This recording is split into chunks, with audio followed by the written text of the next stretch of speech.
Now we are joined by BBC Breakfast Dan Walker and Tony Foulds, who are here.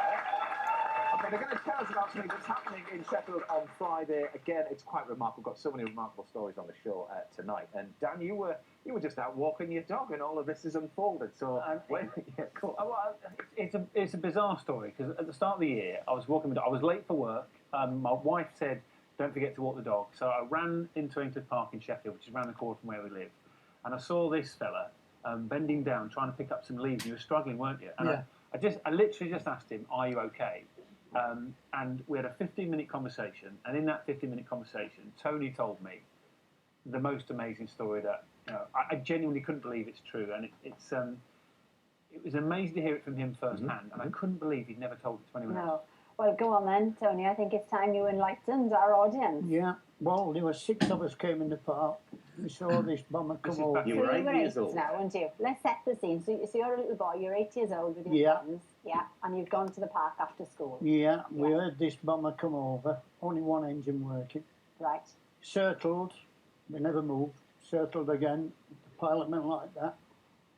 The third time, he realised that we weren't going to move, so rather than hurt us, he tried to get over the trees, the engine failed and it crashed, 10 died. So this is back in 1944, 22nd of February 1944. Tony was an 8-year-old then. And you left the park that day. Yeah. And it was a few years later that it sort of dawned on you what had happened.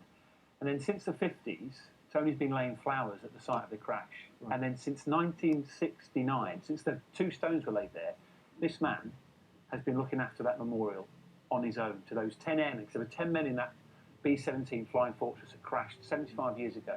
And Tony's been looking after the memorial on his own for all that time. Tony, you've kept it so beautifully, so much time that you've spent there. What? I've spent the last 4 years, I decided to come about 4 years ago, as usual. Yeah. And I said to them, because I talk to them every day, I talk literally as if they're still there. Yeah. And I said, this is going to be the best memorial in this country, and it will be. Come this summer when there's plenty of colour, and I made a little seat for myself, and of course my ashes are going to go behind the memorial. Because of course you feel like you owe your life yes, to of them, course. to that pilot. Of course, yeah. I've had this guilt all my life. But when he was going like this, you thought he was waving, didn't you? As any boy of that this is age it. would. And of course all I did was wave back. Can you imagine, I hear this story. You hear this, Dan. And I say, Tony, what can I do? And Tony says, well, the path is a bit broken. I would love for them to sort the memorial path out. I'd love somewhere to fly a flag on the anniversary day. And what I would really love is a flyover to mark the 75th anniversary. So foolishly, I went, emotionally, Tony, leave it with me, I'll sort it out. I had no contact in the world of aviation, but amazingly, and Tony's not on Twitter, I don't think you've seen much of it on telly either. Seen none. But this story, I put it on social media, we did it on BBC Breakfast, and it's gone around the world. And thousands of people have got engaged in this. I spoke to the US Embassy within 24 hours, the US Air Force got involved, the RAF got involved, and then we invited Tony back on BBC Breakfast. Within a month of first meeting him, he sat next to your best mate now, the US Ambassador. Robert. Tony, it's incredible. And the flight pass is happening this week. So what do you know about the flight pass and what aircraft are going to be there? I do know nothing. No. He Dan won't is tell me.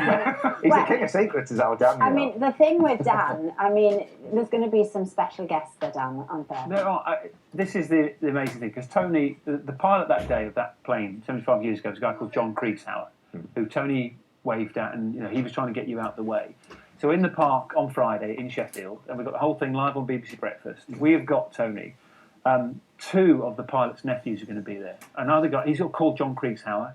His brother is called Jim Kriegshauer. Yeah. And there's another guy who was on the plane called Melchior Hernandez, and he was actually the man on the plane who named the plane Mi Amigo, my friend. Oh, wow. And his grandniece is going to be in the park on Friday, Tony. So you will get to see members of that family who you've been looking after their memorial, and they'll get a chance to actually thank you for your... Oh, Tony. They'll get a chance to thank you for your silent service for so many years. I know, I've spent a lot of time with this man in the last few weeks. Yeah. I know it's probably hard for you to speak at the moment, but it means so much to him. It's never been about Tony. It's always been about those 10 guys in that plane on that day. You're a treasure, Tony, honestly, mate. Magic. Really is magic. And there'll be mixed emotions for you on Friday, but As you say, just look up at the skies, eh? Yeah. Incredible, incredible. And you can watch BBC Breakfast coming live from Sheffield. Quite a few are expected there, you were saying. The so council are 9,000, expecting isn't it? thousands in the park. yeah, and that will be from Yeah. 6 o'clock on Friday morning with the fly past aiming for around 8:45. There we are. Yeah. Well done, mate. Thanks for coming on. You're right. Thank you. Thank you. Now, the only person who won't be there, sadly, is the man who's instigated the whole Of thing, course. Dan, because Yeah. you'll be in Tanzania doing great work for I will be live in the programme though, saying Yes. hello to Tony and making sure that he can see all those people in the park for him that day. But yeah, I'm climbing Kilimanjaro for. Yeah, Comment there's a very relief. good reason why Yes. you can't be there. So go on, you're heading off 4 a.m. tomorrow morning. Yes, going very quickly from here off to Tanzania with Jade and Leanne from the Little old Mix, team, yeah. Ed Balls, Ursula Anita. Maniora, Anita Yeah. Rani, Yeah. Shirley Ballas is there, all sorts of Danny Dyer is going to be there from Love Island. Danny Dyer, not the EastEnders Danny Dyer. Yeah, so 9 of us in total. Totally. How envious are you, Chiwetel, about this? Because you've always fancied a bit of Kilimanjaro. I have, haven't you? yeah. I mean, I'd definitely like to do it at some point. That is amazing. How long? So it takes. It's 6 days up, 2 days. If you genuinely want to do it, we can get rid of Ed Balls and you're in. Time is it? Get yourself to the airport straight away. That's what I'll say. Well, listen, we wish you all the very best. We're going to be like a little Yes. base camp here, aren't we, Al? So we're going to have family here as well. So we'll be linking up to you as Yeah. well. I look We forward wish you to all the speaking very to best. you. Yeah, and Tony will be watching Friday There we morning. go. Yeah.